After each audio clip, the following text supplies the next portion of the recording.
मैं आप लोगों का और जो वेबकास्टिंग पे हमको लाइव देख रहे हैं, सबका स्वागत करता हूं और आज की यात्रा हम शुरू करते हैं।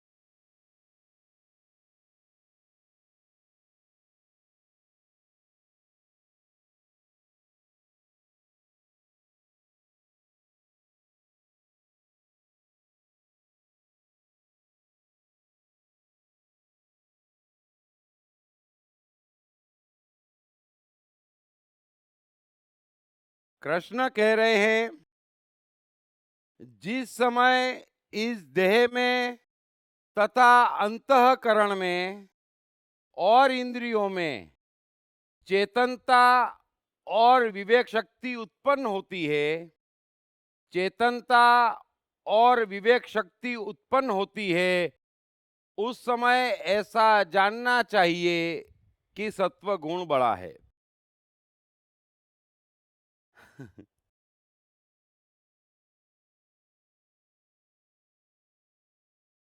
कृष्ण कहीं पर भी जगह नहीं छोड़ रहे हैं, छोड़ने का सवाल नहीं है। कृष्ण चेतना के परम शिखर पर विराजमान है और उस शिखर की कोई भी कल्पना नहीं कर सकता। चूक और कृष्ण की जीवन में कभी मुलाकात ही नहीं हुई है। इतना परफेक्शन। सो कृष्ण अर्जुन से कह रहे हैं कि जिस समय इस देह में तथा अंतःकरण में तथा इंद्रियों में चेतनता और विवेक शक्ति जागे, तब समझ लेना कि सत्व गुण बड़ा है। कृष्ण ने इससे पहले समझाया कि मनुष्य का जो आत्मा है, जो जीवात्मा है, वो प्रकृति द्वारा ढका हुआ है और यह प्रकृति क्या होती है, मैं भी अनेकों बार समझाने की कोशिश कर चुका हूं कि ये पूरा ब्रह्मांड और हमारा जीवन त्रिगुणी माया से घिरा हुआ है। 3 डायमेंशंस के प्रिंसिपल से चलायमान है और कम से कम आज के युग में बुद्धिमान मनुष्यों को ये समझ लेना चाहिए कि हर चीज के 3 पहलू हैं। 3 से कम या ज्यादा देख रहे हैं तो एक बेहोशी छाई हुई है आप पे और जीवन की समस्या वो छाई हुई बेहोशी है। सो कृष्ण अर्जुन से कहते हैं कि ये जो प्रकृति की त्रिगुणी माया है, वो है सत्वगुण, रजस गुण और तमस गुण। इन 3 गुणों के कारण मनुष्य की आत्मा ढकी हुई है। अब प्रायः अब प्रायः मान्यता यह है, चाहे धर्म हो चाहे समाज हो, मान्यता यह है कि सत्वगुण ऊंचा और तमस गुण खराब। अब कृष्ण तो कह रहे हैं कि तीनों बराबरी पे जवाबदार हैं, एबीसीडी का सवाल नहीं है। ये आपकी अपनी माया है, ये आपकी अपनी सोच और मान्यता है। लेकिन तीनों में से कोई भी गुण है तो पहला कार्य वो ये कर रहा है कि आपकी आत्मा को ढक रहा है। और यही मनुष्य जाति की समस्या है। वैसे तो बात बड़ी सीधी और साफ है उसके बावजूद युगों से क्या करें तो अच्छा और क्या करें तो बुरा पूछते आया है, और जवाब देने वाले सूची बनाते और सूची पकड़ा देते कि यह करो तो अच्छा और यह न करो तो अच्छा।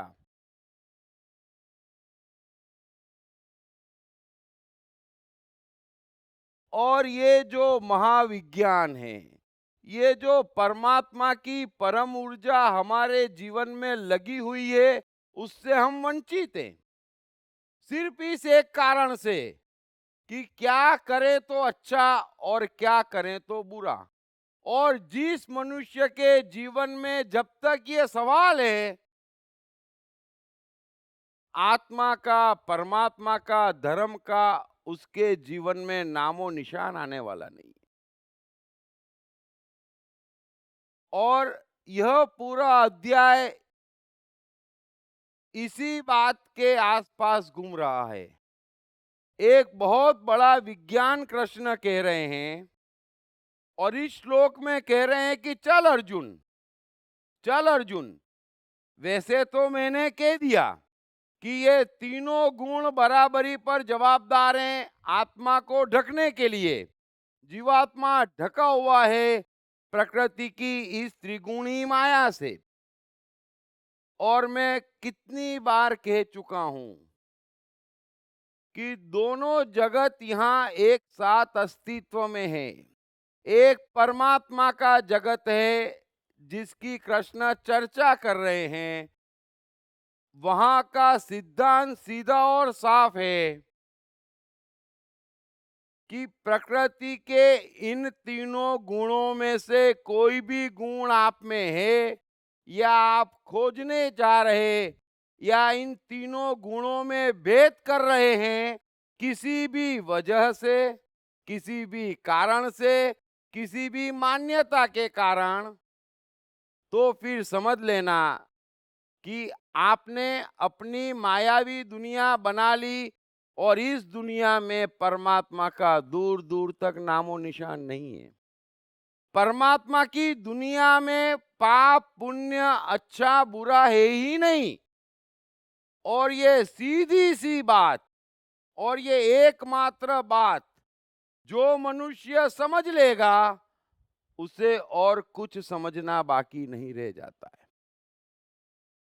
कृष्ण तो सीधा सीधा कह ही रहे हैं, मैं भी सीधा सीधा कह रहा हूं, दूसरी बार कोई कहेगा नहीं। आज से पहले किसी ने कहा नहीं शायद, वरना मनुष्य का यह हाल न होता। सो दो दुनिया अलग है। एक दुनिया है जहां सवाल है, और सवाल इस बात का सबूत है कि परमात्मा आपके साथ नहीं है। अच्छा बुरा पाप पुण्य क्या है, सवाल ही है ना, एक भय ही है ना, बस। तो परमात्मा नहीं है। परमात्मा की दुनिया में कोई पूछ ही नहीं रहा कि अच्छा क्या, बुरा क्या, पाप क्या, पुण्य क्या। एक जगत है जो माया है, झूठा है। उसी जगत में अधिकांश लोग रह रहे हैं, कष्ट पा रहे हैं, दुख पा रहे हैं, पूरी मेहनत के बाद भी असफलता पा रहे हैं, और किसी सबूत की आवश्यकता नहीं है। हर युग का मनुष्य इतना परेशान रहा है, उसके बावजूद मुझे आश्चर्य होता है कि वही की वही बात, वही की वही बात। सो परमात्मा की दुनिया तो बड़ी सीधी और साफ है।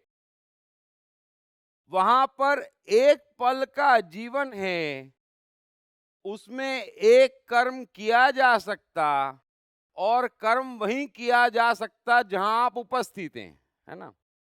ये कोई धर्मशास्त्रों की बात नहीं है कि मैं उपस्थित द्वारका में हूं और कर्म हस्तिनापुर में कर रहा हूं, है ना। ये शास्त्रों में संभव है, ये कहानियों में संभव है, लेकिन न तो कृष्ण के जीवन में न किसी के जीवन में यह कभी संभव हुआ है। इस बात को समझ लेना। सो परमात्मा की दुनिया बड़ी ही साफ सीधी और सरल है। एक पल है यहाँ हर मनुष्य के पास। मेहरबानी करके इस बात को समझना। एक सांस आती, एक सांस जाती, वैसे ही समय की दुनिया से सबके पास एक पल आता और फिर वो चला जाता। और वो जो पल है ना, वो परमात्मा का है। समय दरअसल तमाम चीजों की अंतिम सत्ता है। थोड़ा सा होश बढ़ाएं। वो जो पल भेजता है, उसके अलावा और उसके बाहर कोई जी ही नहीं सकता। जरा मुझे बताएं, मेहरबानी करके बताएं, क्या इस पल में आप इस पल के पीछे जी सकते हैं?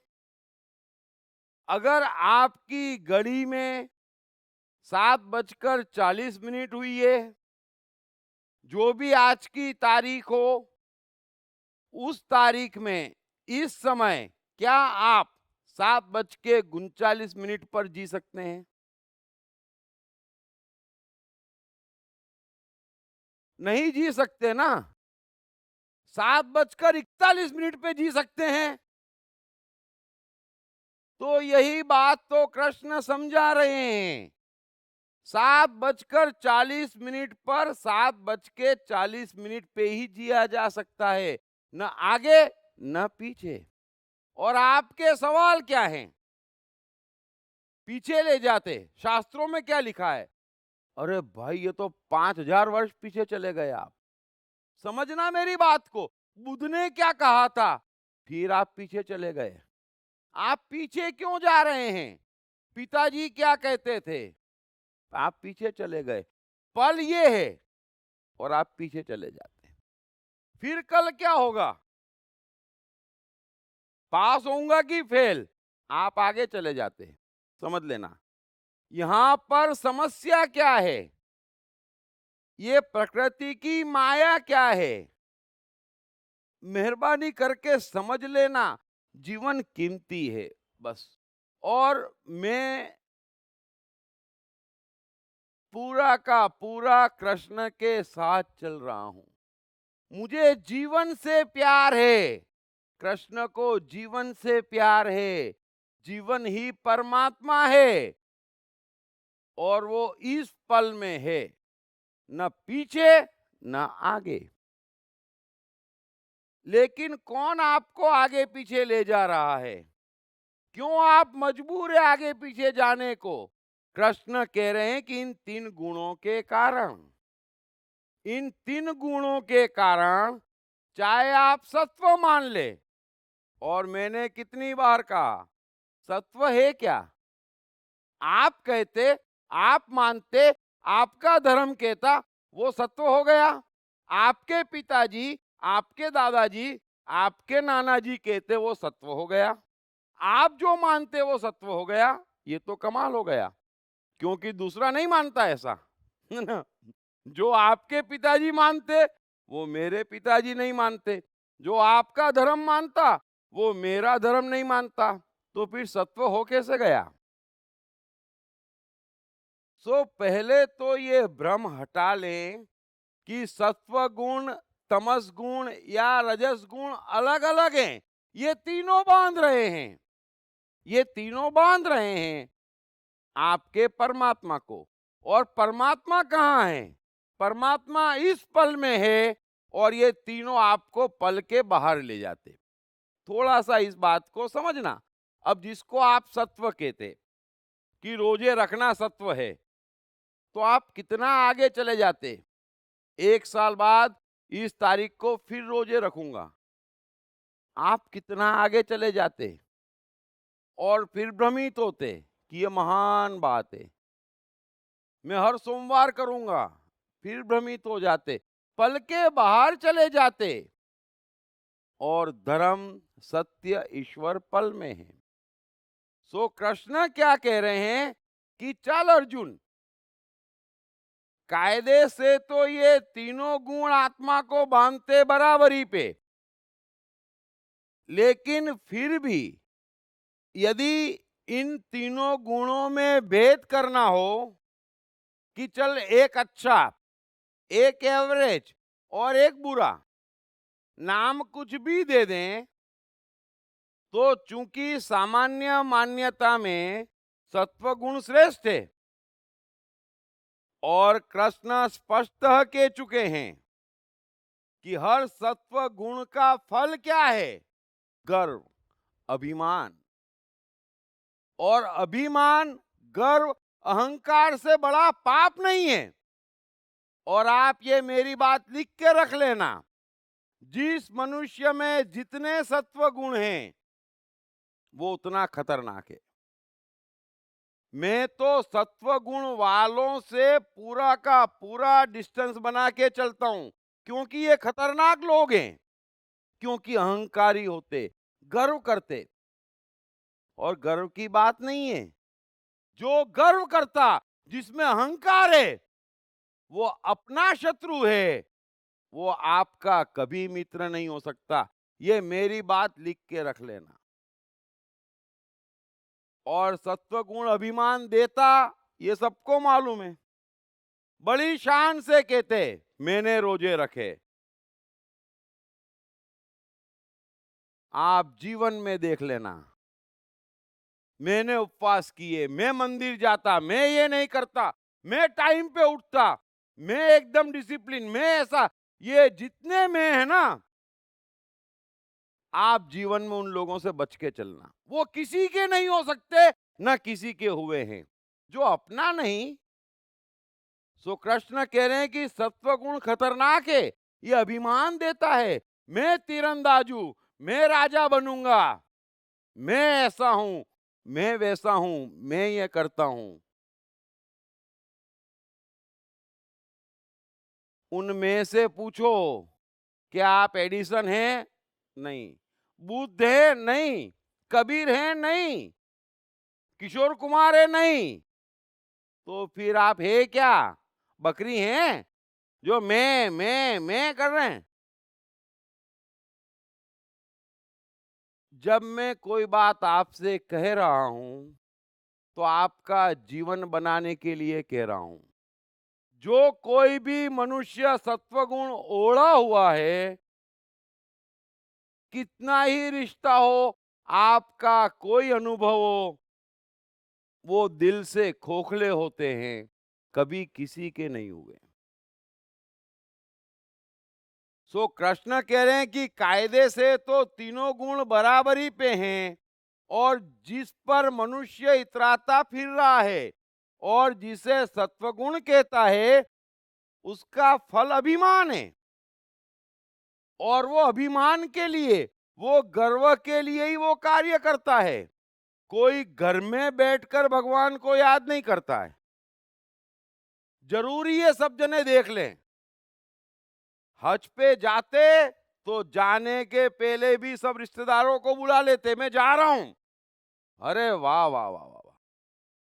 भैया अगर जाना ही था तो चले जाते ना, लेकिन सबको मालूम न पड़े, ये मुनि लोग उपवास करते और फिर पेपर में हाफ पेज एडवर्टीजमेंट देते या राइटअप लिखवाते, इस मुनि ने 36 उपवास किए। अगर वो राइटअप ना आए तो वो एक उपवास ना करे।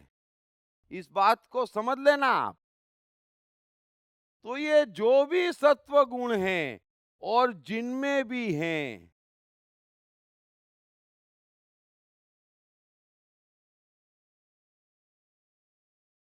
सो कृष्ण कह रहे हैं इतनी सी बात की है अर्जुन,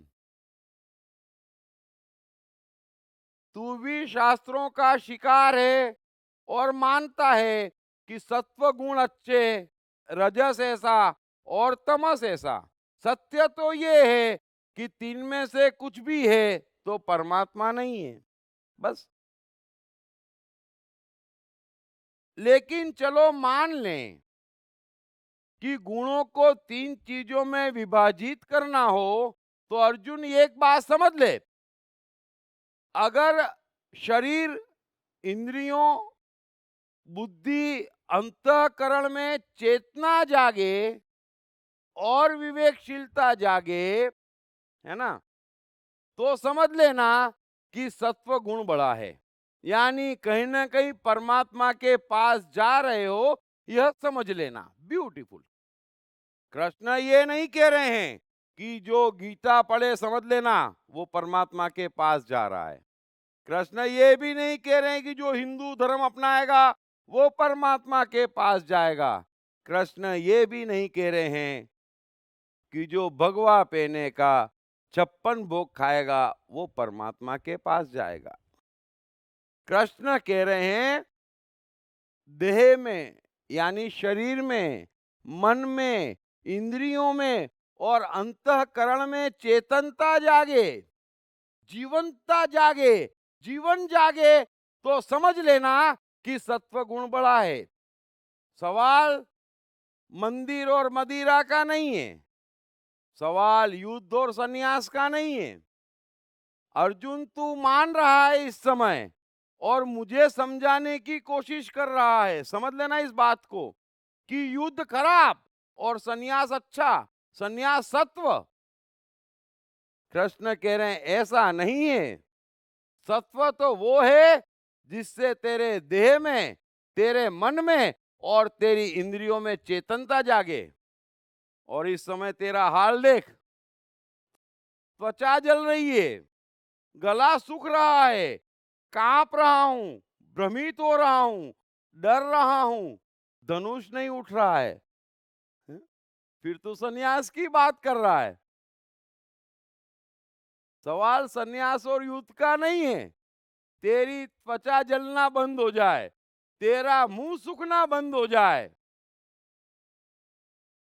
सब कुछ ठीक हो जाए, तेरा डर निकल जाए, तुझसे धनुष उठ जाए, तू युद्ध से घबराए नहीं, तुझे कुछ बुरा ना लगे, तब समझना कि सत्व गुण बड़ा है, तब समझना तू सही दिशा में है। बस इस चीज को आप कुंजी बना लो। ब्यूटीफुल बोला है कृष्ण ने। अरे सत्व क्या है जो इस पल में है और इस पल में मुझे कैसे जीना। पहली बात तो ये है कि इस पल के पहले मैं डिसाइड करता ये समय के खिलाफ जाना है, और समय किसी को नहीं छोड़ता। सब जानते हैं समय बड़ा बलवान है।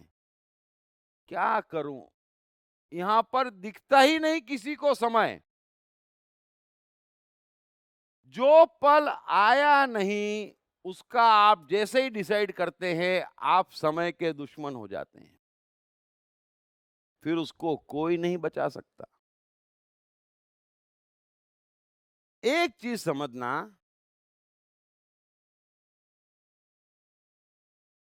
सत्य बोलना या झूठ बोलना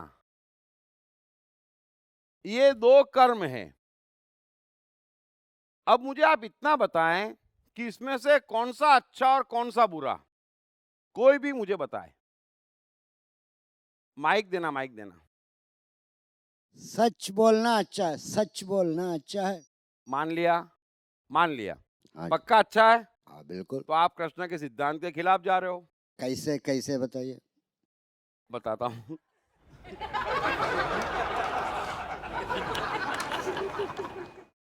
ठीक है, माइक दो इनको। सिचुएशन के हिसाब से हम लोग सच बोलते हैं, कई बार सिचुएशन के हिसाब से हमको झूठ भी बोलना पड़ता है। बराबर है, तो सिचुएशन के हिसाब से हमेशा हम ऊपर नीचे एडजस्ट करते रहते हैं। बराबर है।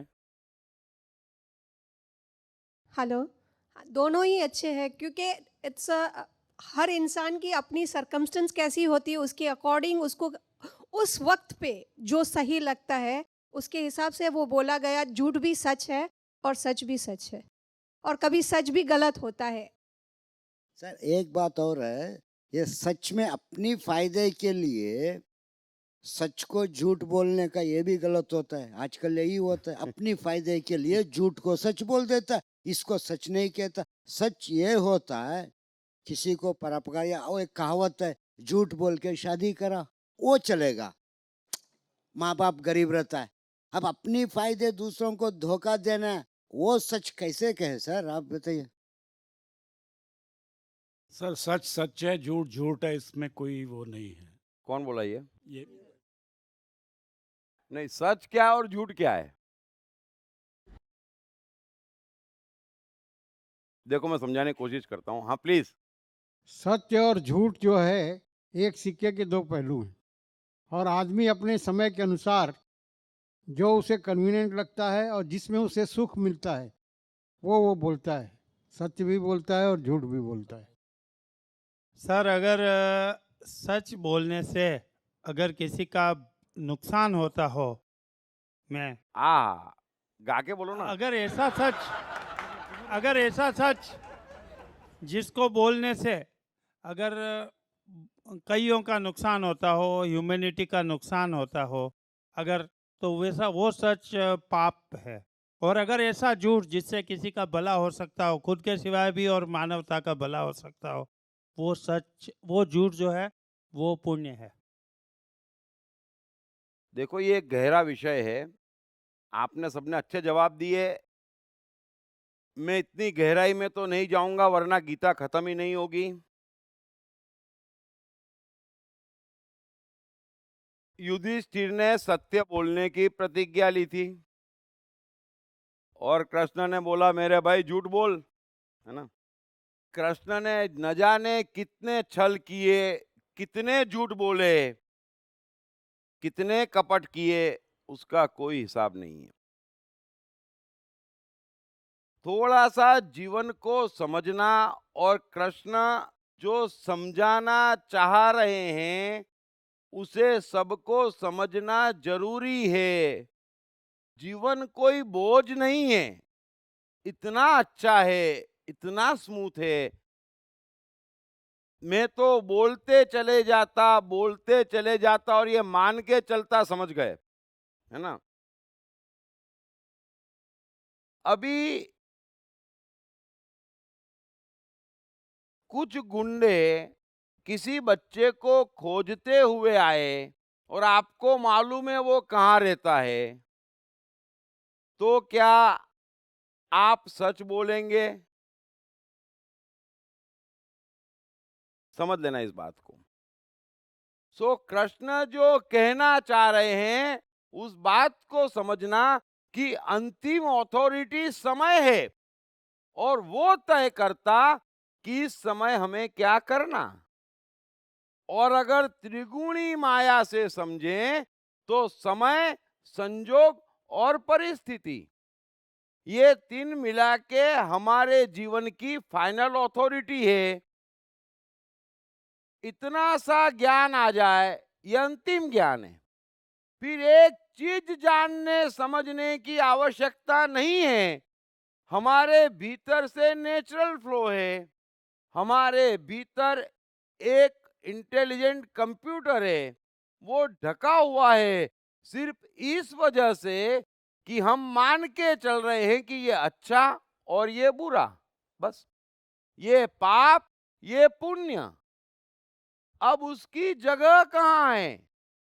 इस पल में जगह कहाँ है? अगर कोई गुंडा किसी महिला के साथ बदतमीजी कर रहा है तो उसे मारना है, उसे रोकना है, चाहे जो करना पड़े। मारपीट बुरी है, अभद्र भाषा गलत है, मत बनो, है ना। सो सीधी सी बात यह है कि यदि आपके अंतरतम में ये बात समझ में आ जाएगी कि ना सत्व ना तमस ना रजस, मुझे इस माया में पड़ना ही नहीं है, मुझे प्रकृति की तरफ झांकना ही नहीं है, मेरे पास तो यह पल है और जो होना है जो करना है वो करना है, बस। और उस करने में आप कुछ भी कर लेंगे परमात्मा के साथ रहेंगे, और पल के बाहर करेंगे तो कभी भी परमात्मा के साथ नहीं रहेंगे। तो फिर पूछने की, दिमाग में रखने की आवश्यकता क्या है? सत्य मनुष्य का नेचुरल फ्लो है ना? इस बात को समझना। सत्य हमारी चेतना का, हमारी आत्मा का नेचुरल फ्लो है। कैसे समझाऊं मैं? हंसना, खुश रहना, शांत रहना, संतोष में रहना, इंटेलिजेंट रहना, कॉन्फिडेंट रहना, ये हमारी आत्मा का नेचुरल फ्लो है। ये अटकता काहे में है? जरा गौर करना। और इसीलिए कृष्ण कह रहे हैं कि मन, इंद्रियों, शरीर सब में जीवन जैसा मालूम पड़े, एक मस्ती का तरन्नुम आ जाए। और वो कब आएगा? जब आपको ये लगे कि इस पल इससे श्रेष्ठ कुछ नहीं हो सकता था, है ना? बस बात खत्म हो गई।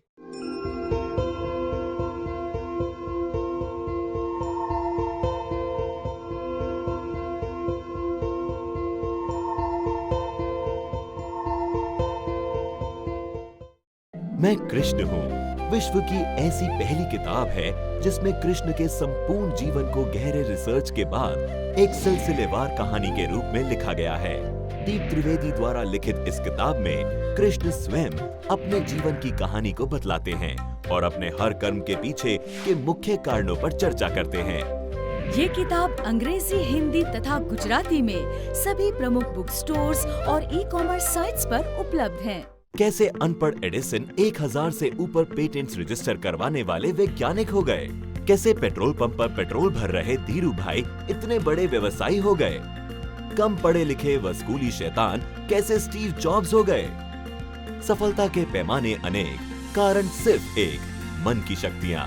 मन की शक्तियों को जगाने तथा एक सुखी और सफल जीवन जीने के लिए पढ़िए दीप त्रिवेदी की बेस्ट सेलिंग किताब मैं मन हूँ।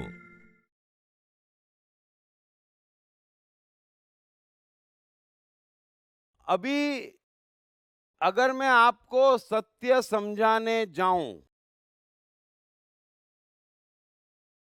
तो गीता खत्म नहीं होगी। मैं कोशिश करता हूं शॉर्ट में समझाने की। हम भी सुनते हैं, सभी ने पढ़ा है ना, कि कृष्ण गोपियों के यहाँ जाके माखन चुरा के, ढोल के, खा के आए हैं। और यशोदा के पास जब गोपियां शिकायत करने आती तो कृष्ण धरार ना कह देते, मैंने माखन नहीं खायो माँ, है ना? माँ मैं माखन नहीं खायो। कृष्ण सच बोल रहे हैं। इस बात को समझना। सत्य बड़ा गहरा है, इतना आसान नहीं है। दिक्कत क्या है? धर्म की ऊंचाई इतनी ज्यादा है और ये माया इतनी ज्यादा हावी हो गई है, निकलता ही नहीं मनुष्य। इसीलिए तो कृष्ण कहते हैं इस प्रकृति से बाहर निकलना करीब करीब अशक्य हो गया है। बड़े बड़े जिन्हें आप ज्ञानी कहते, वे भी गलत फहमी में हैं। सब प्रकृति के शिकार हैं। तो सत्य क्या है और असत्य क्या है, ये इतना गहरा है। आप कितना जानते सत्य को? ये तो अच्छा हुआ आप समझ गए कि सत्य समय, संजोग, परिस्थिति तय करता। Very good.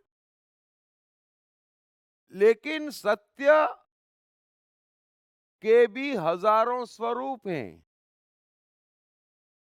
सब कुछ समय में गूंथा हुआ है। दरअसल दिक्कत यह है कि हमारा पूरा जीवन और ये ब्रह्मांड समय में गूंथा हुआ है। और आपको मैं समझाने की सरल से सरल भाषा में कोशिश कर रहा हूं, जो कभी इतिहास में किसी ने नहीं की। बड़ा दिक्कत वाला है ये। सो कृष्ण जब कह रहे हैं कि मां मैं नहीं माखन खायो, वो सच बोल रहे हैं। सो सत्य के हर पहलू को समझना। एक है आपके मन का सत्य, है ना? वो पूरी तरह से सत्य है उस सत्य में तो यहां कोई जीता नहीं, जो पूरी तरह से सत्य है। सत्य की इतनी चर्चा करते हैं, सत्य का अर्थ क्या है? मैं मंदिर गया तो मंदिर गया, मैं मंदिर गया फिर भी नहीं गया, असत्य हो गया। यहां सभी ऐसे मंदिर जा रहे हैं। मैं भगवान में मानता हूं तो फिर चिंता क्या है? अरे वो आप नहीं समझोगे भाई, हम तो नहीं समझेंगे, मेरे को भगवान ने पूछा, पूछ के बता ये ऐसा कैसा है जो मेरे में भी मानता है और चिंतित भी है? सो भगवान में मानते हैं लेकिन नहीं मानते हैं। थोड़ा समझना, सत्य के अनेक स्वरूप हैं। मन में क्रोध है, मन में ईर्ष्या है, और अगर सबको दिख नहीं रही है तो वो भी असत्य हो गया। ये गहरे असत्य हैं जिसमें मनुष्य जी रहा है। और असत्य और सत्य, सत्य भी इतनी बड़ी अथॉरिटी है संसार की जितना समय है।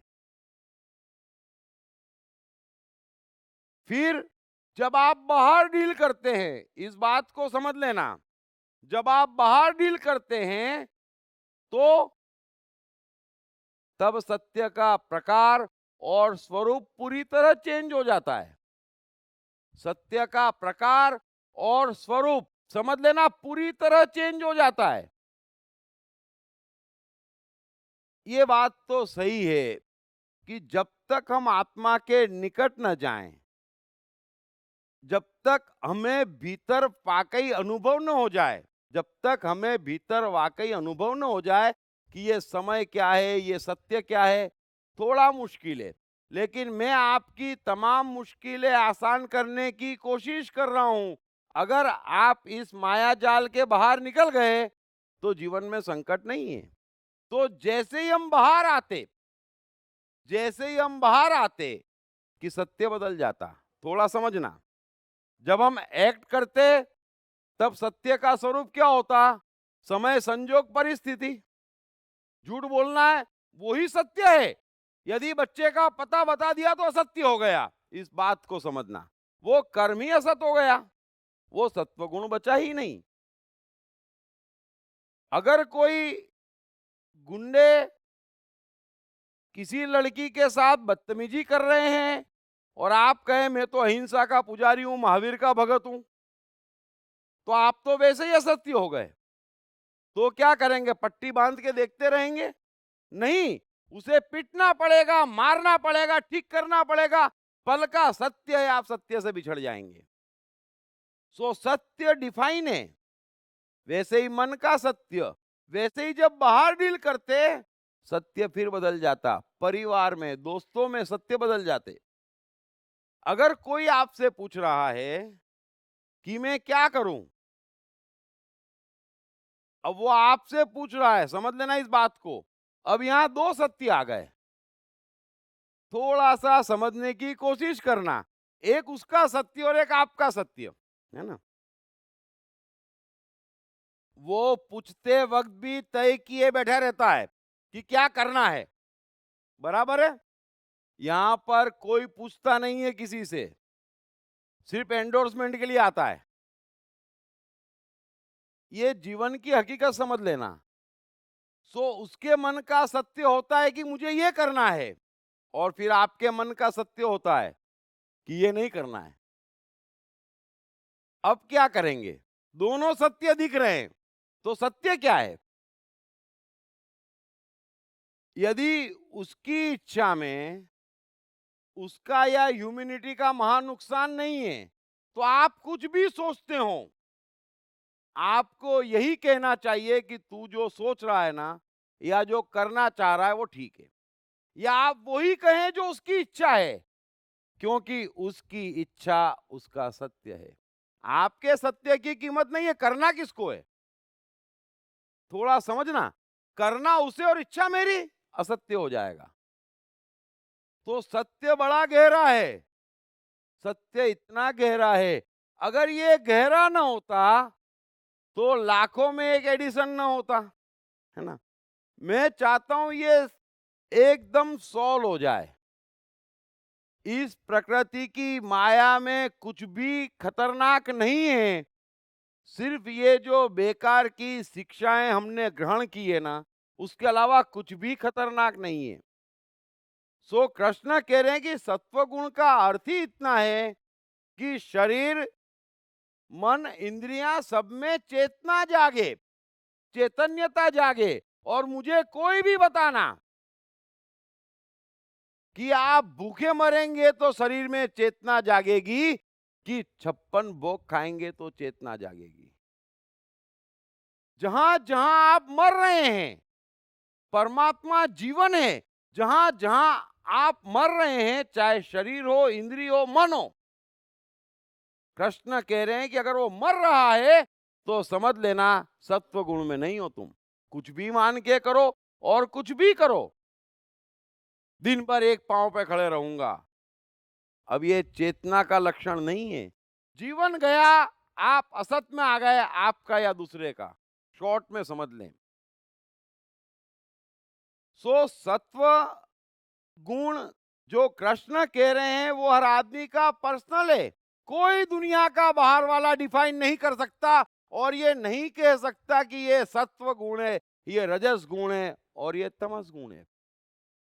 धर्म हमारा जीवन है और हमारे जीवन पे उसका क्या इफेक्ट आ रहा है या दूसरों के जीवन पे उसका क्या इफेक्ट आ रहा है, वो इफेक्ट डिसाइड करता है कि आप सत्व में हैं, आप रजस में हैं, कि आप तमस में हैं। बस भीतर कष्ट हो रहा है अपने को या दूसरे को और आप कहे मैं तो सत्व कर रहा हूं। मैंने सुन रखा है शनिवार करना शुभ है, 4 साल का बच्चा भी करेगा। क्यों? क्योंकि मैं घर का बुजुर्ग हूं, मैंने तय कर लिया है। ये सत्व गुण नहीं हुआ। इतनी सी बात समझ लेना।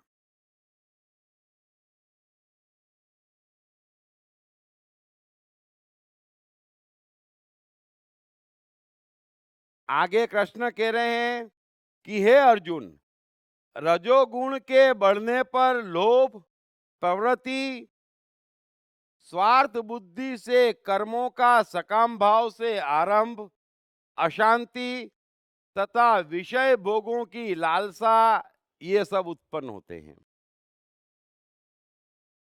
अब वे अर्जुन से अर्जुन की ही भाषा में बात कर रहे हैं और सिक्सर पे सिक्सर मार रहे हैं ना। वे अर्जुन से कह रहे हैं कि तू ये समझ रहा है कि युद्ध तो तमस कर्म और संन्यास सत्व कर्म, तो ऐसा नहीं है। अगर किसी भी समय, किसी भी क्षण मनुष्य के देह में, मनुष्य की इंद्रियों में या मनुष्य के मन में, उसके अंतःकरण में कुछ भी नेगेटिव वो महसूस कर रहा है, फिर वो कुछ भी कर रहा है, वो सत्व कर्म नहीं हो सकता। कट शॉर्ट कर दिया। संन्यास और युद्ध की बात नहीं। ऐसे ही अर्जुन तू समझ ले कि रजोगुण क्या है, कि रजोगुण बढ़ने पर लोभ पकड़ता है, स्वार्थ बुद्धि से कर्मों का सकाम भाव से मनुष्य आरंभ करता है और यहां पर सबका मंदिर मस्जिद चर्च जाना।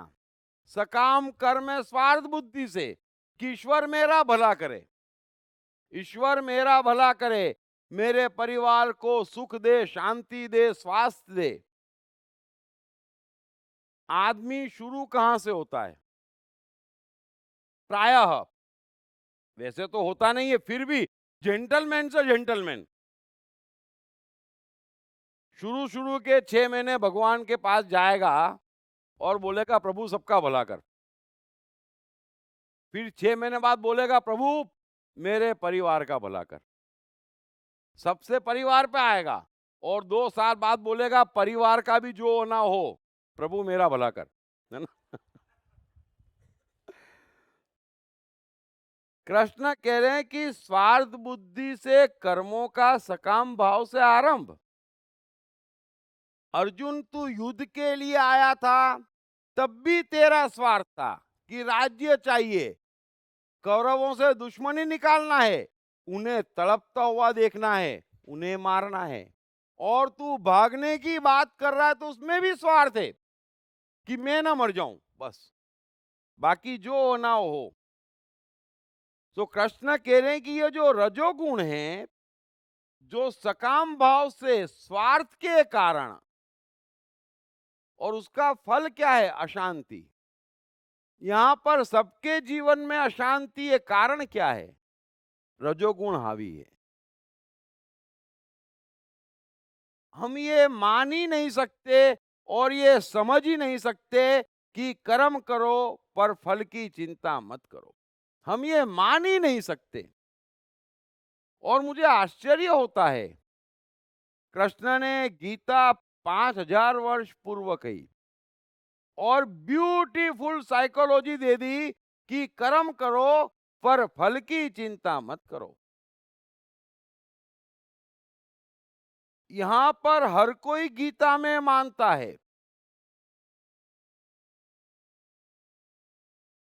80-100 करोड़ गीता में मानने वाले आते और 50-75 साल में चले जाते।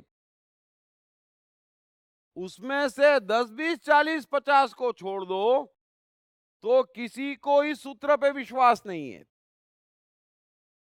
आदमी ये भी नहीं सोचता कि कृष्ण ने इतना बड़ा गणित कहा है, और कृष्ण कोई बुद्ध महावीर तो है नहीं। 56 भोग खा रहे थे, रास कर रहे थे, महलों में रह रहे थे, यानी कि इस सूत्र में सफलता भी छिपी होनी चाहिए। मानता हूं मैं कि यहां किसी को भगवान आत्मा नहीं चाहिए, सबको शानदार घर, फार्म हाउस, मर्सिडीज चाहिए, और ये मिल जाए तो भगवान को भी कह सकता है तू कौन और मैं कौन है। जब तक ये नहीं मिल रहा तभी तक भगवान है। एक बार मिल गया फिर तू कौन हम कौन। वो आ भी जाए तो बोले अब जरूरत ही नहीं है मेरे को, ऑल सेट, ऑल सेट। लेकिन मनुष्य यह कोशिश भी नहीं करता। गीता की चर्चा बहुत करता, इस सूत्र की चर्चा बहुत करता, लेकिन इतना भी नहीं सोचता और इतनी कोशिश भी नहीं करता कि चलो दिन में कुछ नहीं तो 2-4 कर्म तो ऐसे करें जिसमें फल न हो। शुरुआत तो करें, देखें तो सही कि कृष्ण जो कह रहे हैं वो है क्या, वो है क्या। यहां तो सुन लेते और सब दूसरे से कहते कर्म करो, फल की चिंता मत करो।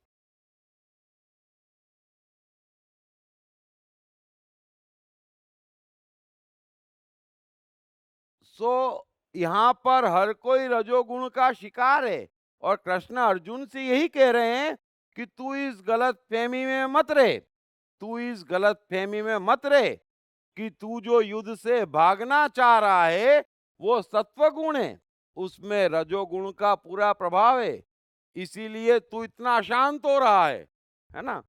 कितना ऊपर नीचे हो रहा है, यहाँ पर हर कोई पूरा का पूरा ऊपर नीचे हो रहा है।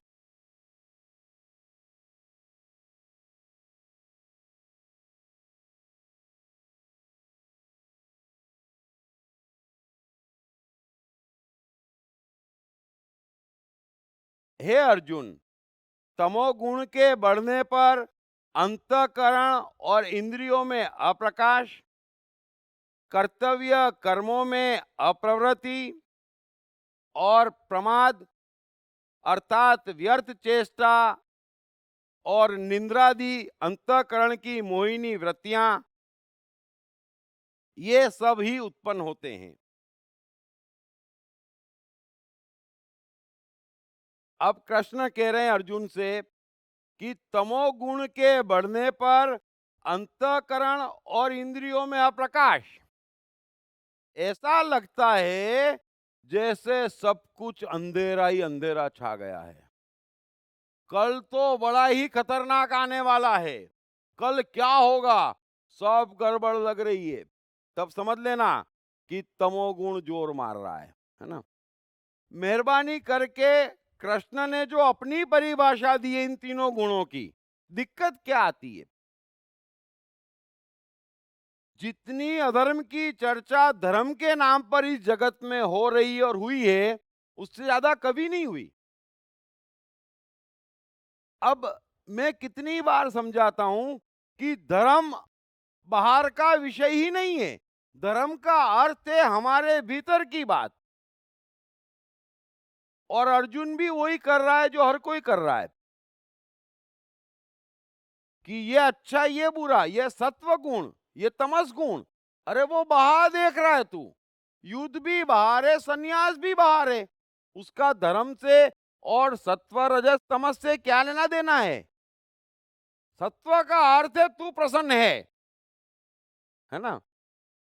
सत्व का अर्थ है तेरे सामने भी कोई दुखी नहीं है, संकट में नहीं है तेरे कारण। रजस का अर्थ है तू भी अशांत है और दूसरे भी अशांत है, दौड़ा भागी है। और तमस का अर्थ है कि अंधेरा ही अंधेरा दिख रहा है, बस।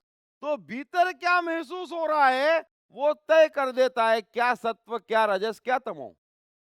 ये जो लिस्ट दे रहे हैं, हिंदू बनो तो सत्व, जनोई पहनो तो सत्व, उपवास करो तो सत्व, आप ऐसे रहो तो सत्व, आप ऊंची आवाज में न बोलो तो सत्व। मैं बार बार कहता हूं, चाहे समाज हो चाहे धर्म हो, अपने अपने हिसाब से एक ही काम करते कि मनुष्य को इतना कमजोर बना दो कि बेचारा आवाज न करे, ताकि हम उन पे जुल्म करते ही रहें।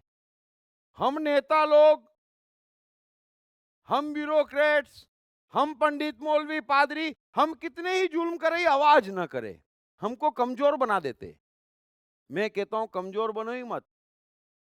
समाज भी सिखाएगा अभद्र भाषा मत बोलो, अबे तो जो तेरे को सूट करेगी वो भाषा बोलेंगे ना। हैं? तुम अपने आगे परम पूज्य पप्पू ददू 1008 लगा दोगे तो हम भी लगा देंगे क्या? हमारा सेंस मर गया है क्या? ये कमजोर बनाते, समझ लेना। तो फिर क्या करें? नेता लोगों को ये बोले वादा किया था, देश लूट लिया, कोई बात नहीं, जय महावीर स्वामी। अरे छोड़ेंगे नहीं। क्या बात कर रहे हैं? थोड़ा समझें। ये जो भी आपको कमजोर बनाते, इस सत्य को समझाने के लिए हिंदू धर्म में कितने ज्ञानी हुए। और एक बता दो, अरे मैं पुरुष भगवानों की बात ही नहीं कर रहा, महिलाओं में भी ऐसी ऐसी कल्पना करिए कि देख लेंगे, है ना, कोई सामने नहीं आना। कमजोर महिला तक की कल्पना नहीं करी, आप पुरुष की बात करते हैं। लेकिन वो बात तो उन लोगों को समझ में आती नहीं। कमजोर बने रहो। सो मैं आपसे कह रहा हूं, इंद्रियों में अप्रकाश आ जाएगा। मरे मरे हैं यहां सब, और इतने मरे हैं कि आंख के सामने सब कुछ गलत हो रहा है, और कहते हैं ठीक है जैसी भगवान की मर्जी। अरे ऐसी भगवान की मर्जी नहीं हो सकती, समझ लेना। ऐसी कैसी भगवान की मर्जी है? भगवान की मर्जी तो मस्ती, आनंद, शांति, समृद्धि, ऐश्वर्य की है। यहां पर कैसे भगवान की मर्जी ले आते हैं? नहीं। सो कृष्ण कह रहे हैं कि अंतःकरण और इंद्रियों में अप्रकाश, अंधेरा ही अंधेरा, कर्तव्य कर्मों में अप्रवृत्ति। यहां पर आदमी से अपना काम नहीं होता। थोड़ा समझें जो कृष्ण समझाने की कोशिश कर रहे हैं। जीवन परमात्मा है, मन इंद्रिय शरीर सब में तरंग होना चाहिए। इंद्रियों को मार देंगे, मन को भी मार देंगे, शरीर को भी मार देंगे, बुद्धि अहंकार को भी मार देंगे, तो करेंगे क्या? बैठे रहेंगे पेड़ के नीचे। अरे भाई सब जने पेड़ के नीचे बैठेंगे तो दुनिया का क्या होगा? किसी चीज को मारना नहीं है, सब में चेतनता होनी चाहिए। और आप खुद गौर करना, आप अपनी पसंद का खाना खाते, बात तो साधारण है, खाना ही चाहिए, लेकिन ये साधारण बात भी आपके मन शरीर में तरंग पैदा कर देती। हाथों हाथ ऐसा लगता, आप बोलो, है ना। और फिर उपवास करके बैठे हैं और कोई बोले ऐसा हुआ, अच्छा कल खा के बात करेंगे, है ना। खबर तो अच्छी है पर खुश होने की भी ताकत नहीं है। कल पहले खाएंगे फिर खुशी मनाएंगे। अरे तो भाई 24 घंटे खाता क्यों नहीं? अच्छा अच्छा।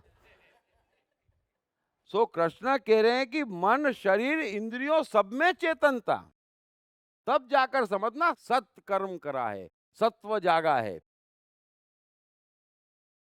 और कर्तव्य कर्मों में अप्रवृत्ति हो जाए। सीधा सीधा क्यों नहीं समझते? जीवन परमात्मा है। कृष्ण स्पष्ट कह चुके कि यहाँ मनुष्य आप अपना मित्र, आप अपना शत्रु है। हर एक को यहाँ जीना है तो खुद कर्म करने हैं, है ना? खुद कर्म करने हैं तो उसे स्वधर्म में रहना है। और स्वधर्म क्या कहता? 8 घंटे खुद का ख्याल रखो, जो आपके शौक हो। 8 घंटे मेहनत करो ताकि खा पी सको, और 8 घंटे सो जाओ। बस ये स्वधर्म है, ये पहला धर्म है। लेकिन यहां तो किसी को स्वधर्म में मजा नहीं है। जो 8 घंटे काम करने के है ना, उससे हर कोई दुखी है, समझ लेना। इसीलिए तो लॉटरियां बिकती, अंगूठियां बिकती, चूर्ण बिकते, तावीज बिकते, क्रॉस बिकता। क्यों? क्योंकि कुछ करना ना पड़े। ये 8 घंटे बड़ा झमेला है।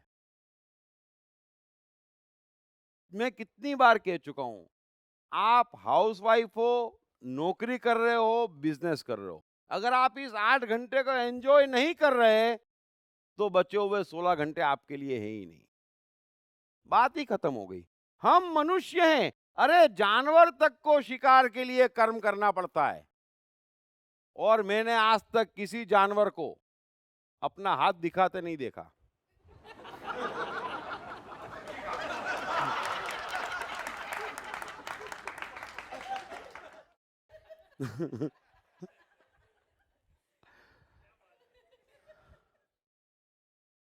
हाँ,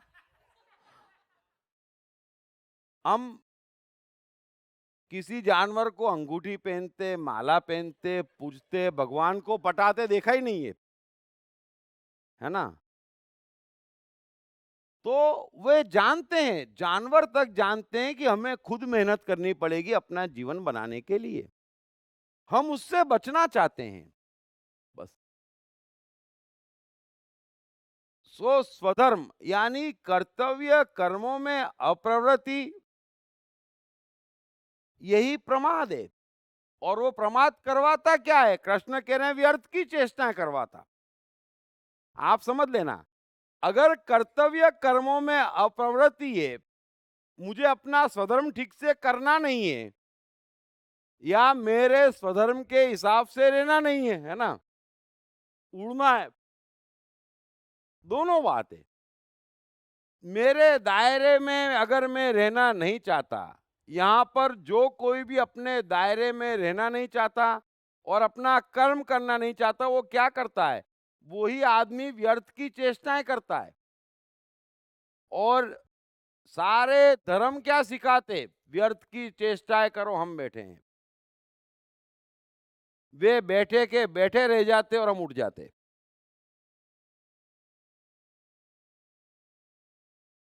नहीं, हम मनुष्य हैं। जब जानवर तक आश्रय आश्वासन पे नहीं जी रहे हैं, प्रकृति का यह सत्य जब जानवर तक समझ रहे हैं, तो हमें क्या हो गया है? कर्तव्य कर्म में अप्रवृत्ति नहीं। 56 भोग खाना है, रास भी करना है, बांसुरी भी बजाना है, वो सब तो करना है। लेकिन जो 8 घंटे द्वारका चलाना है या देश दुनिया में न्याय स्थापित करना है, कृष्ण कभी उससे पीछे नहीं हटे। तो वे अर्जुन को कह रहे हैं कि अर्जुन, तू जरा अपने को गौर कर, और तू अपने में थोड़ा रजोगुण और थोड़ा तमस गुण पाएगा। सत्व का तेरे पूरे अस्तित्व में कहीं नामो निशान नहीं है ना? तू भी राज्य पाने आया है, ऐश्वर्य पाने आया है, और तेरा जो कर्तव्य है उसके लिए युद्ध, तू कहता है वो तो मैं नहीं करूंगा। यहां पर हर कोई ये कह रहा है, बस बढ़िया गाड़ी हो, फार्म हाउस अच्छा, और उसके लिए करोगे क्या? बस अंगूठी ढूंढ रहा हूं कोई अच्छी वाली, है ना? कोई तावीज ढूंढ रहा है, कोई हाथ दिखा रहा है, उससे नहीं होगा। आप 8 घंटे बराबर डूब जाएं, ऐसा क्या है जो नहीं हो सकता? सब कुछ होता है, तो 8 घंटे मेन है। इसीलिए कृष्ण के पूरे विज्ञान में और सत्य भी ये है, संन्यास को जगह नहीं है, संन्यास को जगह नहीं है। 8 घंटे तो हर एक को यहाँ पर काम करना ही पड़ेगा। आप किसी दूसरे के भरोसे जीवन नहीं गुजार सकते और दूसरों पे बोझ नहीं बन सकते। हमने युगों से झेल लिया इन पंडित मौलवी पादरियों को। मैं आपसे निवेदन करता हूं, ये झेलना बंद करो। आपको पंडिताई दिखाना है, दिखाओ, पहले 8 घंटे कुछ प्रोडक्टिव करो, बस। बगैर काम करे, बगैर प्रोडक्टिव करे, इतनी बड़ी पॉपुलेशन पालना भारत के बस का नहीं है। इतना धन अटक जाता, इतने कर्म अटक जाते, इतने लोग अटक जाते, हम क्यों नहीं बढ़ पा रहे? और चाइना क्यों बढ़ जाता है? या वर्ल्ड की छोटे से छोटी कंट्री, हम कहते ये बैंकरप्ट है, ये बैंकॉक है, अरे छोटा सिंगापुर, छोटा हांगकांग, यूरोप के छोटे छोटे देश, बस्ती क्या 50 लाख 60 लाख हैं, कैसे प्रगति कर जाते? स्वधर्म के कारण। इसीलिए मैं कहता हूं, चर्चा कृष्ण की भारत में बहुत है और फॉलोवर दुनिया में ज्यादा है।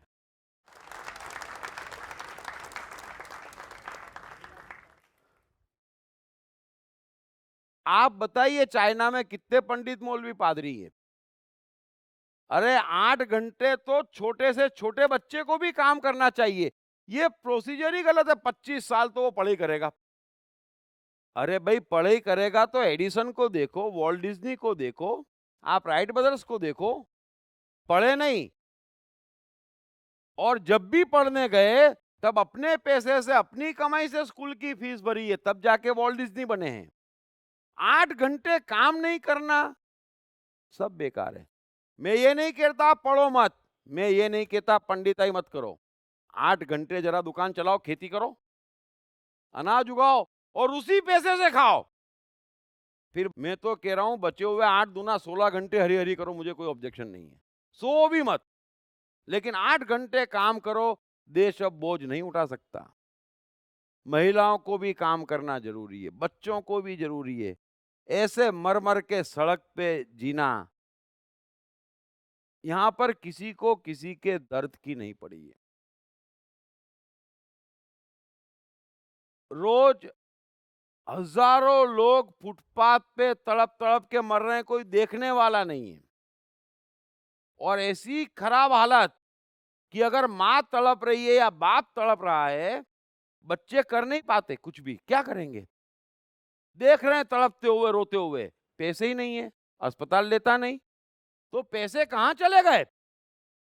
अरे सारे मंदिर वाले ये हरि हरि और धर्म की बात बंद कर दे और उन सारे पैसों को अस्पताल में दे दे, उन सारी जमीनों को अस्पताल में कन्वर्ट कर दे, एक आदमी भारत में तड़प के नहीं मरेगा। लेकिन वो ये इस जन्म में नहीं करेंगे। हमने ये सुना था और हम देखते हैं, और संसार का नियम है कि मुझे अगर चश्मा खरीदना है तो पैसे देना पड़ेंगे, बात समझ में आती है। लेकिन ईश्वर भी ऐसा है कि उसके लिए भी पैसे देना पड़ेंगे, ये बात समझ में नहीं आती। मैं मन हूं पढ़ने के बाद अब तक लाखों लोगों ने अपने भीतर सकारात्मक परिवर्तन महसूस किया है और अपने जीवन को सुख और सफलता के मार्ग पर लगाया है। आप भी अपने जीवन में ये परिवर्तन आसानी से ला सकते हैं। पढ़िए दीप त्रिवेदी की बेस्ट सेलिंग किताब मैं मन हूं। रण छोड़ने के लिए मशहूर कृष्ण ने अर्जुन को महाभारत युद्ध से भागने क्यों नहीं दिया? क्या थे कृष्ण के स्वयं के रण छोड़ने के और अर्जुन को रण ना छोड़ने देने के कारण? पढ़िए बेस्ट सेलिंग लेखक दीप त्रिवेदी द्वारा लिखित मैं कृष्ण हूँ। ये किताब अंग्रेजी, हिंदी तथा गुजराती में सभी प्रमुख बुक स्टोर्स और ई-कॉमर्स साइट्स पर उपलब्ध है। क्या है सफलता का सार सूत्र? क्या है जीवन को खुशियों से भर देने का मूल मंत्र? जीवन जीने का क्या है सही तरीका? क्या है कर्म और फल का संबंध? क्या है जन्म और पुनर्जन्म का रहस्य? दीप त्रिवेदी द्वारा भगवत गीता के संपूर्ण 18 अध्यायों के 700 श्लोकों पर की गई इन चर्चाओं में पाइए ऐसे ही कई सवालों के जवाब और समझिए उनके सही अर्थों को। ये तमाम डीवीडीज atman-e-store.com और ई-कॉमर्स साइट्स पर उपलब्ध हैं।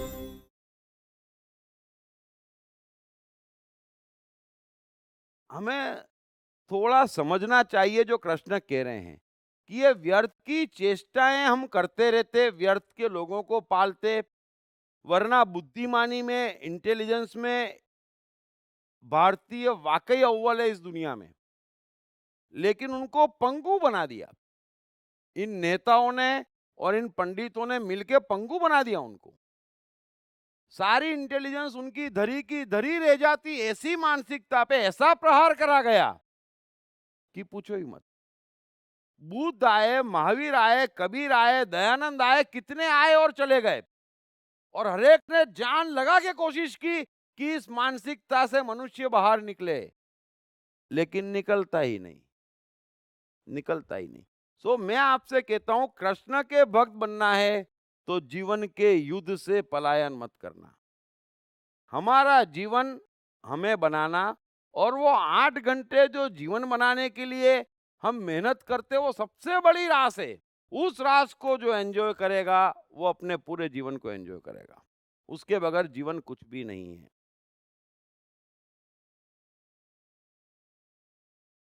और फिर एक चीज और कह देता हूं, अभी गीता लेट समाप्त तो नहीं होगी, तो लेट समाप्त होगी। ये क्या करें? थोड़ा सा व्यर्थ की चेष्टाओं को भी समझ लेना। दरअसल इस जीवन के खेल को थोड़ा समझ लेना। बड़े बड़े ज्ञानी कहते हैं कि कर्म पाप है ना, बड़े बड़े ज्ञानी कहते हैं। कृष्ण कहते हैं कि कर्म करो पर फल की चिंता मत करो। तो ये ज्ञानी हैं, ये जीवन के सत्य जानते हैं। और कर्म क्या है, कर्म क्या है, इस बात को समझ लेना। कृष्ण ने गीता में समझाया भी कि कर्म, अकर्म और विकर्म। तो कर्म क्या है? कर्म है जो स्वार्थ से निकलता है। जरा अच्छे से अपने जहन में बिठा लेना। कर्म वो है जो स्वार्थ से निकलता है, और दूसरा है विकर्म, जो बाहरी प्रेशर से आप करने को मजबूर हैं। ये दोनों मिलके जीवन बर्बाद कर देते हैं। तो एक दुनिया है जहां कर्म हो रहे हैं और विकर्म हो रहे हैं, वहां परमात्मा नहीं है। और कृष्ण इसीलिए कहते हैं कि उस दुनिया में संयोग है, और संयोगों की दुनिया में आप जी कैसे सकते हैं? बहुत झटके खाने पड़ रहे 24 घंटे बिना कारण। एनालिसिस भी आप नहीं कर पाते कि ये क्या हुआ, क्यों हुआ। अरे एक आदमी क्या बोलता है, क्या करता है, कैसे बिहेव करता है, और आप घबरा जाते हैं, है ना। सबका अनुभव है, जिंदगी गुजारी साथ में, लेकिन एक पल को समझ में आना बंद हो जाता, बुद्धि बंद हो जाती। क्यों? इसलिए गहरा विज्ञान समझ लेना, कर्म क्यों पाप है। क्योंकि कर्म का एक बीज आपने बोया नहीं कि वो अनंत तक चलता है, और फिर लौट लौट के आता है, घूम फिर के संसार में आता है, यहीं की यहीं घूमता है। परमात्मा की दुनिया अलग है। जो आदमी परमात्मा की दुनिया में रहना चाहता, वो न कर्म करता है न विकर्म। मैं क्यों अपनी चिंता करूं, स्वार्थ, मैं क्यों करूं, बस। ये बहुत बड़ी आर्ट है अकर्म, कि मैं नहीं करता, वो करता है, बस। सो आप इस बात को समझना, यहां पर जो कुछ भी हो रहा है वो आज का नहीं हो रहा है। मैं कितनी बार कहता हूं, मैंने पिछली बार एक उदाहरण भी दिया था कि बॉस का पत्नी से झगड़ा हो गया, ऑफिस जाके मैनेजर को डांट दिया। अब मैनेजर की कोई गलती नहीं, मैनेजर ने अकाउंटेंट को, अकाउंटेंट ने प्यून को, प्यून ने अपनी पत्नी को, पत्नी ने अपने बच्चों को, बच्चों ने मोहल्ले वाले बच्चों को डांट दिया, मारपीट कर ली। अब एक कर्म वहां से चला है, और आप ये मत समझना कि बच्चों की मारपीट के बाद वो कर्म खत्म हो गया। वो वहां से और चलता और चलता और चलता, आप चले जाते, आपका कर्म चलता रहता, वो चलता ही रहता है। जरा इस महान संयोग की दुनिया को समझना, ये गहरा है, ये पागलपन है, ये उपद्रव है, जिसको चार्वाक कहता है कि उपद्रव है, इस पर कोई कंट्रोल परमात्मा का नहीं है। इसलिए जो भी कहता है, बुद्धो, चार्वाको, महावीरो, जो भी कहता है कि भगवान नहीं है, वो किस लिए कह रहे हैं?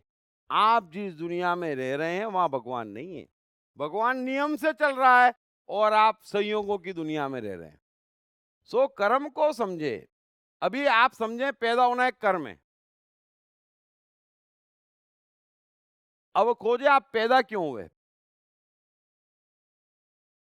इतना सा सोचें, आपके माता पिता ने शादी नहीं की होती तब पैदा होते, तो ये कर्म कहां से चला? पैदा आप हुए, कर्म कहां से चला? फिर उसके पीछे, फिर उसके पीछे, तो आप कहेंगे आदम युग तक पहुंच जाएंगे। वो भी कहां से आए? फिर पीछे, फिर पीछे। इसीलिए तो कृष्ण कहते हैं कि छोड़ो ये बेकार के सवाल, छोड़ो इस ज्ञान की बातों को, छोड़ो इन ज्ञान की बातों को, सब चीजों का परम कारण मैं हूं। बस एक मुझे पहचान लो, सवालों का अंत ले आओ, मुझ में जी लो, मेरे साथ चलो, अपनी चिंता मत करो, मेरे साथ रहो। सो थोड़ा समझें, ये जो व्यर्थ की चेष्टाएं हैं, व्यर्थ की एक्शन, व्यर्थ की रिएक्शन आप समझते ही नहीं। यहां पर कोई चीज मिटती ही नहीं है। एक एक्शन कोई मनुष्य करता है कि वो चलती रहती अनंत तक। अब हर मनुष्य सुबह से शाम तक 50 एक्शन कर रहा है, और ऐसे 500 करोड़ लोग कर रहे हैं, और यही एक्शन जने कब से होती आ रही है। ये आपका संसार है। अब वहां पर क्या गणित बिठाएंगे? ये माया है, इसको काट दो, ये माया है। और ऐसा भ्रमित कर दिया इस माया ने कि कोई अपने को नहीं पहचानता, कोई दूसरे को नहीं पहचानता, सारे दावे धरे के धरे रह जाते, है ना। पति पत्नी, माँ बेटे, क्या रिश्ते होते ना, बाप बेटी, क्या रिश्ते होते ना। फिर पल भर में कुछ हो जाता, समझ में नहीं आता, ये ऐसा कैसे बोल गई, ये ऐसा कैसे कह गई, इसने ऐसा कैसे कर दिया। अरे उपद्रव है यहाँ। आप जवाब खोजोगे, मेंटल हो जाओगे, है ना। सो मैंने अपनी तरफ से समझाने की कोशिश की, जो कृष्ण कह रहे हैं कि आप व्यर्थ की चेष्टाओं की दुनिया छोड़ दें, प्रमाद छोड़ दें, ये अज्ञान छोड़ दें। कर्म का सिलसिला चल पड़ता है, तो आप कर्म करते ही क्यों हैं? इसीलिए तो क्राइस्ट कहते हैं कि कृपया आप वो कर्म न करें जो नहीं चाहते कोई आपके साथ करे। बस आप कर्म करना बंद कर दीजिए, आप इस संयोगों की दुनिया से तर जाएंगे। फिर दुनिया में कितना भी कुछ होता रहे, आपको कभी फर्क नहीं पड़ेगा, आपकी मस्ती में कोई खलल नहीं पहुंचेगा। आप तो जहां निगाह उठाएंगे आपको समझ में आ जाएगा, मेरे लिए तो परमात्मा ही परमात्मा है। ये मूर्ख लोग अपनी जाने, उनका रोना अलग, उनके लिए क्या रोना है। अरे ये महाभारत का युद्ध हुआ, अर्जुन रो रहा है, कृष्ण कह रहे हैं पागल है तू। ये युद्ध क्या कल सुबह पैदा हुआ कि आज सुबह अचानक तू भी यहां पर पहुंच गया और ये सब सेनाएं भी पहुंच गई? कोई एक दिन में हुआ? अरे पीछे जा, पीछे जा, पीछे जा, पीछे जा, तुझे मालूम पड़ेगा ये सब तेरा ही किया धरा है ना। ऐसे ही मैं आपसे कह रहा हूं, थोड़ा सा कुछ भी हमारे साथ घटता तो थोड़ा पीछे जाओ, पीछे जाओ, पीछे जाओ, और उस पॉइंट को पकड़ो कि ये जो कुछ भी हुआ, जिससे आप पूरी तरह से हिल गए हैं, परेशान हैं, इसका बीज आपने कब बोया था? आप घबरा जाएंगे। और बीज क्या सोच के बोया था कि आम का पेड़ उगेगा? ये भी आपकी सोच है। इसी को प्रमाद कहते, इसी को अज्ञान कहते। हर एक को यहाँ लग रहा है बस सेट, सब परफेक्ट, एकदम बढ़िया। वो तो सब है करते वक्त, लेकिन आता जो है वो ऐसा कुछ कह नहीं रहा है ना। आता तो बबूल ही बबूल है और बोते आप आम ही आम है। किसान देखो आम बोता है तो आम आता है। यहां पर संसार में हर कोई सोचता वो आम बो रहा है। अगर आम बोया होता तो बबूल कभी नहीं आता। सो कर्म के इस अनंत सिलसिले को आपको समझना चाहिए और इतना ही समझें, थोड़ा सा अपने को भी डेली बेसिस पर असेस करें कि इन तीनों में से कब कौन सा गुण हावी है अपने भीतर। भीतर परिणाम है उसका, बाहर कुछ नहीं है। ऐसा नहीं है कि युद्ध सत्व या युद्ध तमस, संन्यास सत्व, ऐसा नहीं है। आपके भीतर जो भी अच्छा परिणाम लाए वो सत्व, जो खराब परिणाम लाए वो तमस।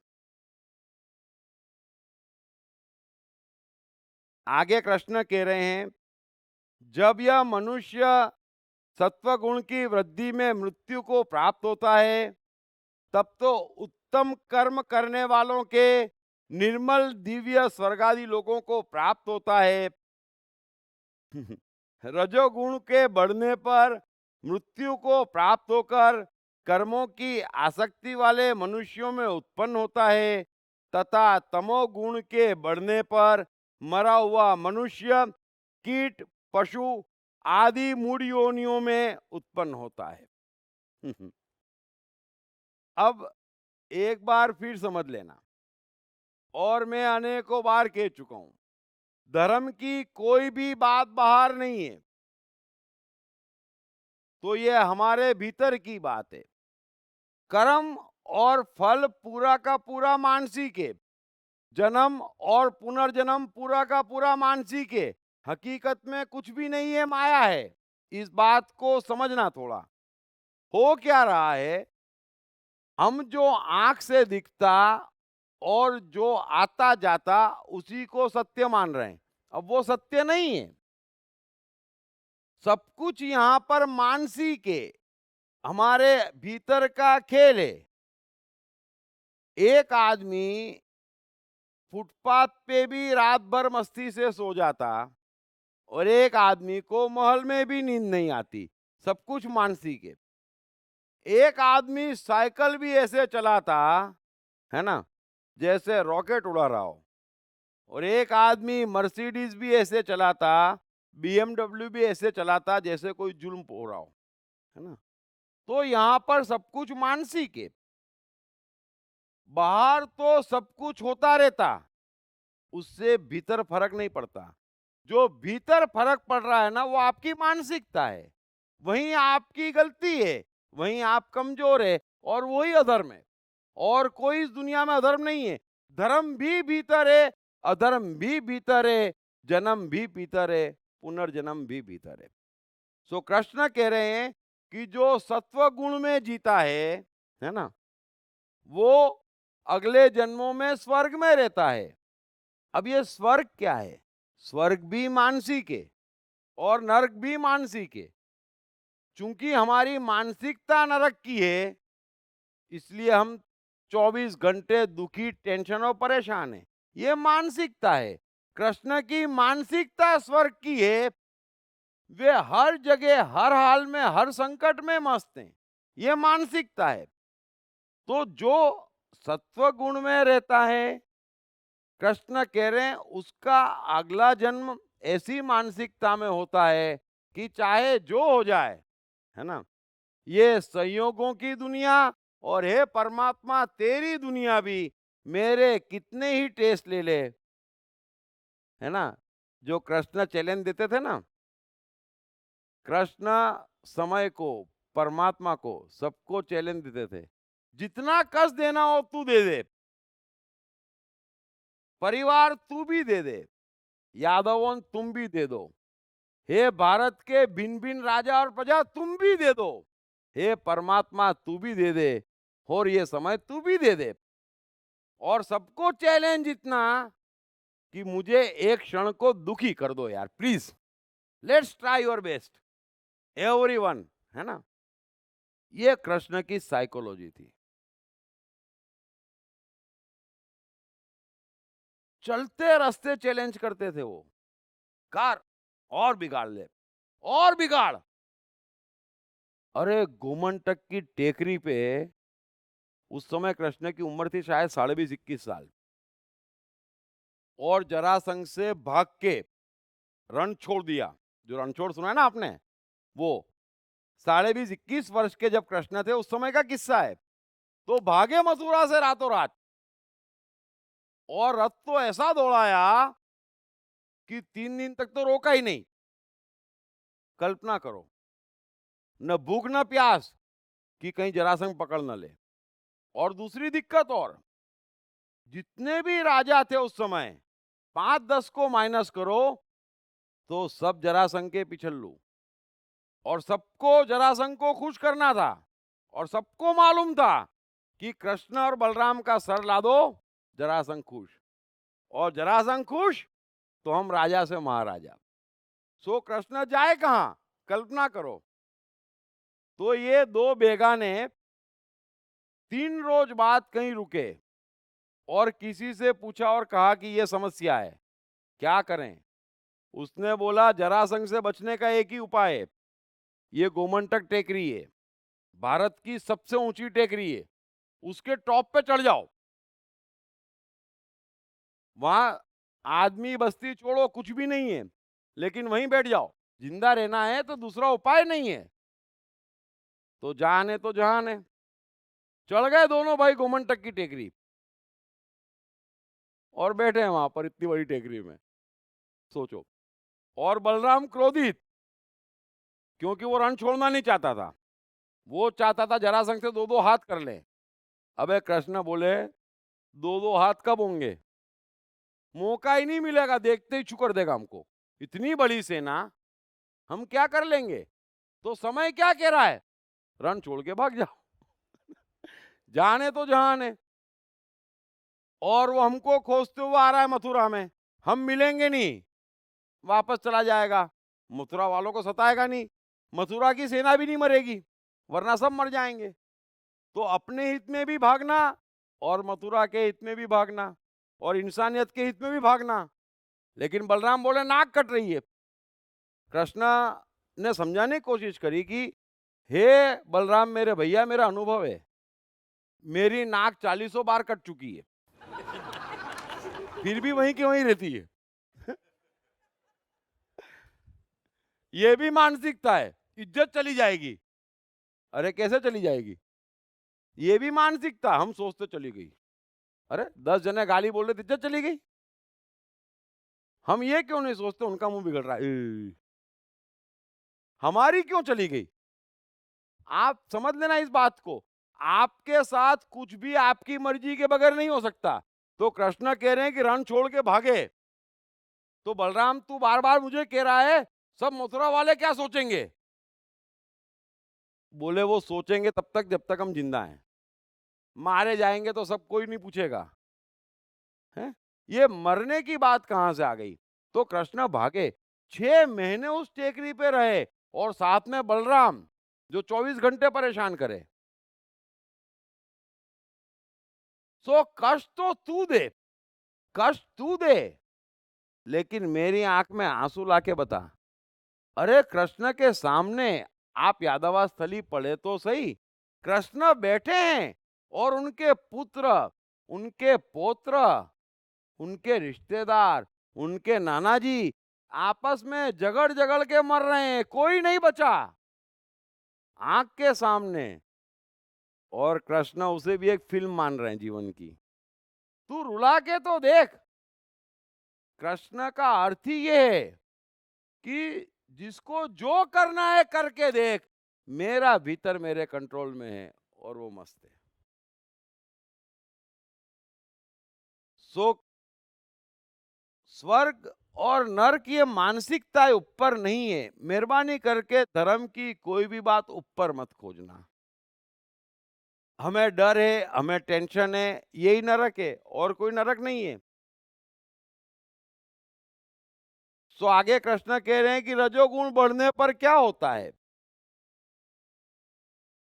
जो आकांक्षाओं, महत्वाकांक्षाओं और फलों की कामनाओं में जीता है, वो अगले जन्म में और लालसा लेके पैदा होता है, और लोभ लेके पैदा होता है, और फिर जीवन भर दौड़ता रहता है, बात बे बात। यहां पर थोड़ा गौर करना, सबको इतना दौड़ रहा है ना, लेकिन ये नहीं देखता कि रेस है कि नहीं है। वो घोड़ा भी दौड़ता है, लेकिन इंटेलिजेंट है, जब रेस होती तब दौड़ता है। हमारे पास कोई रेस नहीं है, कोई कारण नहीं है, लेकिन दौड़ पड़ते। और अंत में कृष्ण कह रहे हैं कि तमोगुण के बढ़ने पर मरा हुआ मनुष्य कीट, पशु आदि मूढ़ योनियों में पैदा होता है। अब फिर एक बार कह रहा हूं, ये भी मानसिकता है ना। और थोड़ा सा आसपास, चलो आसपास भी नहीं, थोड़ा दूर देख लेना, है ना। और आपको लगेगा कि हाँ, ये कीड़े मकोड़े वाली, ये सांप वाली, है ना, ये गिदड़ वाली मानसिकता तो है। तो ये मानसिकता है, इस बात को समझना। एक बार मनुष्य की चेतना में उठ गए, फिर पशु योनि जाने का कोई उपाय नहीं है। बढ़ के पीछे जाने का परमात्मा की दुनिया में नहीं है। दिक्कत यही आती कि समझाएं कैसे। धर्म की सारी बातें भीतर है।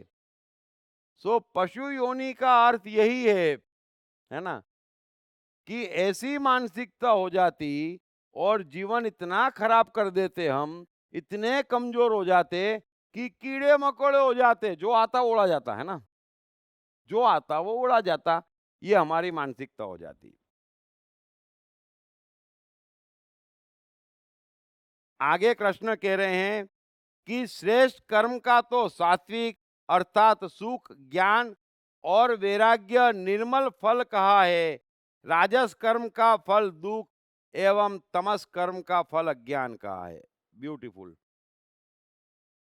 तो कृष्ण कह रहे हैं कि सात्विक कर्म का फल है सुख और ज्ञान।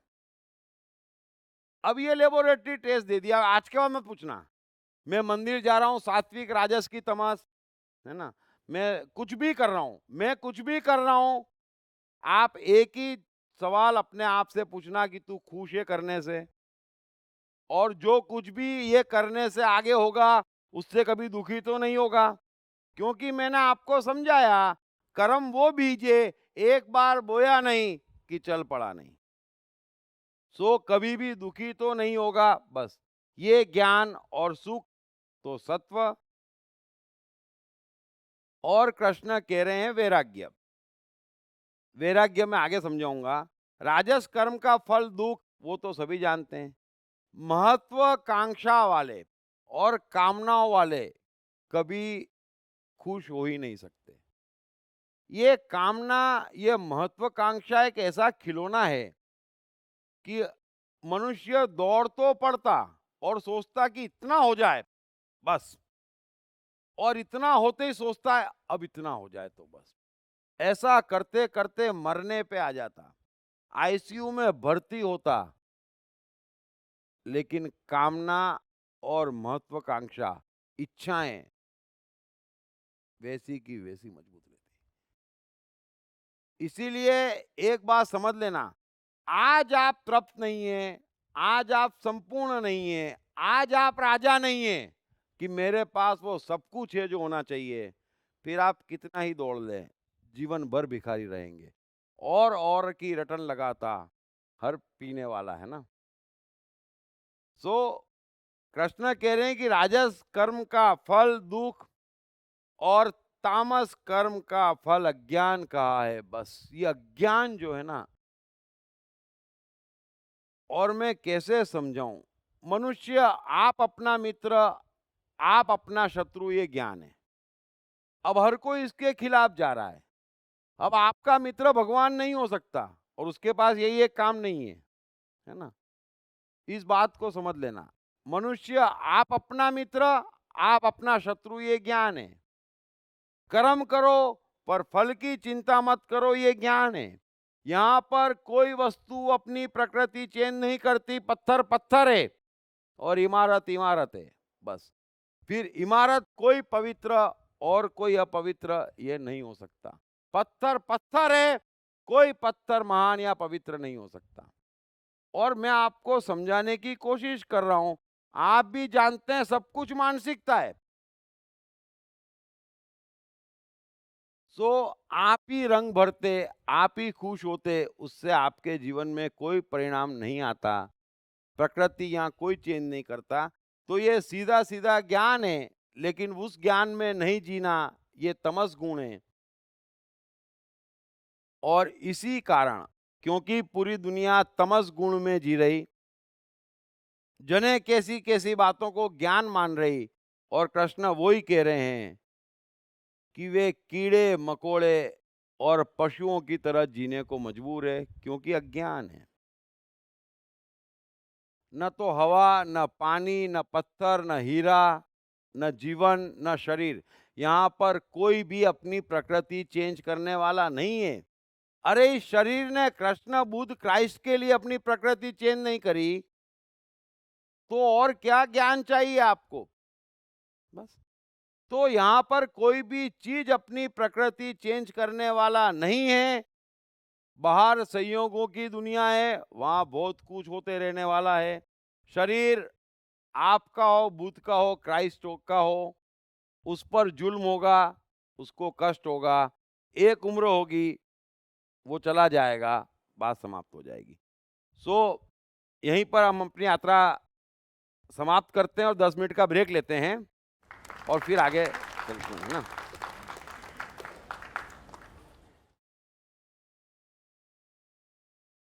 कृष्ण। कृष्ण का बचपन कैसा गुजरा? कृष्ण राधा का प्यार क्या था? कृष्ण ने कितने विवाह किए? कृष्ण की चाइल्ड साइकोलॉजी क्या थी? कृष्ण ने ग्वाले से द्वारकाधीश तक का सफर कैसे तय किया? ये यादव स्थली क्या है? इन तमाम सवालों के जवाब जानिए। दीप त्रिवेदी द्वारा लिखित किताब मैं कृष्ण हूँ। ये किताब कृष्ण के संपूर्ण जीवन पर रिसर्च करने के बाद दीप त्रिवेदी द्वारा कुछ इस साइकोलॉजिकल अंदाज में सिलसिलेवार रूप से लिखी गई है कि जिसे पढ़ते पढ़ते आपका जीवन भी बदलता चला जाएगा। मैं कृष्ण हूँ। ये किताब अंग्रेजी, हिंदी, मराठी तथा गुजराती में एक साथ atmanestore.com साथ ही सभी प्रमुख ई-कॉमर्स साइट्स पर भी उपलब्ध है। दीप त्रिवेदी की मनुष्य के जीवन और उसकी साइकोलॉजी पर एक गहरी पकड़ है। मनुष्य जीवन के विभिन्न पहलुओं पर सर्वाधिक चर्चा करने का रिकॉर्ड भी उन्हीं के नाम पर है। मनुष्य जीवन का ऐसा कोई पहलू नहीं जिस पर उन्होंने खुलकर चर्चा ना की हो, जैसे कि path of life, personality, complex, guilt, love, expectation, partiality, acceptance, fear, hypocrisy, creativity, wealth, who is God, concentration, confusion, power of transformation, joy and success, mind and brain, day sleep, natural intelligence, change your future, ego, non-violence, freedom, तथा दीप talks ताओ ते चिंग के अंतर्गत दीप त्रिवेदी द्वारा मशहूर Chinese philosopher लाओ त्से के महान सूत्रों पर चर्चा, परिचय, समय, मन, सफलता, संकट, धर्म, राजनीति और दीप टॉक्स भगवत गीता के अंतर्गत जीवन की किसी भी समस्या से निपटने के लिए दीप त्रिवेदी द्वारा भगवत गीता के संपूर्ण 18 अध्याय पर चर्चा। आप ये तमाम डीवीडीज और सीडीज सुनकर अपना और अपने परिवार का जीवन बदल सकते हैं। ये तमाम डीवीडीज और सीडीज आत्मन ई स्टोर तथा अन्य सभी ई कॉमर्स साइट्स पर उपलब्ध हैं। हर बच्चे में सफल और महान बनने की संभावना छिपी होती है। सवाल बच्चे द्वारा अपनी प्रतिभा को निखारने का तथा सही परवरिश पाने का ही होता है। दीप त्रिवेदी द्वारा लिखित रोचक ग्राफिक बुक्स पढ़िए। The story of Thomas Edison, अनपढ़ एडिसन के महान वैज्ञानिक बनने की दास्तान। नॉटिनेस टू ग्रेटनेस, स्टीव से स्टीव जॉब्स बनने की कहानी। हॉटी टू डॉन्टी, चाइल्ड साइकोलॉजी समझने हेतु शेर के बच्चे की कहानी ना सिर्फ बच्चों बल्कि हर माता पिता व टीचर के लिए भी आवश्यक ग्राफिक बुक्स हिंदी तथा अंग्रेजी में आत्मन ई स्टोर तथा अन्य सभी ई कॉमर्स साइट्स पर उपलब्ध।